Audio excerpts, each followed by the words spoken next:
আপনি কান্না করেন কেন? কিসের জন্য? কথা বল। প্রথমবার সালাম দিলাম, সালামের জবাব দিল।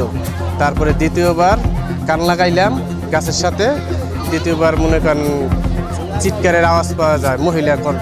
গোপালগঞ্জে কথা বলা গাছের সন্ধান পাওয়া গেল। সেই কথা বলা গাছ দেখতে মানুষের গাছের শুনলাম যে কথা বলে, এবারে গাছে জিজ্ঞেস করলাম যে বাইর বিয়ে হবে কিনা, বলছে বলছে, আর দুইবার বলছে। তাই যখন আবারও প্রতিবার আবার বললাম, তখন বললো জোরে এরকম করে ওরে। এটা কি সত্য কি মিথ্যা একমাত্র আল্লাহ জানে। সালাম দিয়ে জিজ্ঞেস করলো, আসসালামু আলাইকুম, আপনি কি বাবা না মা? আমি একটু বিপদে আছি, আমার সাহায্য করে।